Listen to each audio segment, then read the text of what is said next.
Айтыңыз. Билбейм. Башталды. Урматтуу мекендештер, азыр туруп жашоодо бир мындай бир чоң бир ой келди да, мына ушундай эле, например, ката кетире беребизби депчи. Например, чоң жашоодо мен кетирген катам бул деген. Азыр действительно кандай десем, ойго кетпеген, кыргыз элин сүйгөн сыйлаган Сооронбай Шарипович кичине сүйлөп кеттим. Тем не менее, мойнума алам. Урматтуу элим, кечирип койгула. Биякта мен эч кимге давление берген жок. Просто бул жеке менчик оюм да. Просто андай кылбай эле коеюн, сен эле андай эле кылбай эле койгула. Ошо мен чын жүрөктөн кечирим. Сооронбай Шарипович, урматтуу. Бизден кеткен күнөөгө көңүл бурбаңыз, анткени сиз эле биз окшогон балдарыңыз бар, небелериңиз бар, ката кетирет.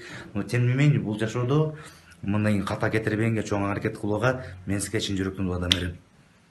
В социальных сетях было распространено видеообращение некого лица по имени Улан. На распространенном видео имеются высказывания, оскорбляющие честь и достоинство президента Сооронбая Жээнбекова и президентов других стран. Об этом 18 августа сообщает пресс-служба МВД. Вышеуказанный гражданин показывает способы изготовления и употребления наркотических средств, более того, требует разрешения на распространение наркотиков. В связи с распространением данного видео Министерством внутренних дел совместно с ГКНБ проведены оперативно-розыскные мероприятия, направленные на установление данного лица.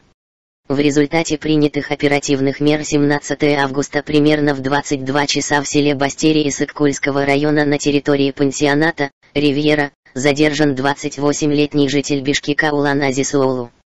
При задержании у вышеуказанного лица обнаружено и изъято наркотические средства, вес примерно 20 гр. В настоящее время подозреваемый в незаконном хранении наркотиков водворен в ВВС. По словам родителей Улана, ранее он получил травму головы, состоит на учете в психоневрологическом диспансере. Следственной службой ОВД Исыккульского района по факту обнаружения и изъятия наркотических средств возбуждено уголовное дело по 246, незаконное изготовление, приобретение, хранение, перевозка или пересылка наркотических средств, Уголовного кодекса.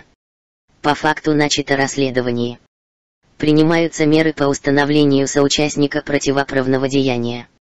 По данным УВД Исыккульской области, во время задержания у него в шортах было обнаружено 700 мг гашиша.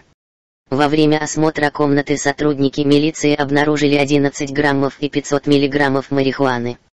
В АКИ от источников поступило видео, где Улан извиняется за свои действия.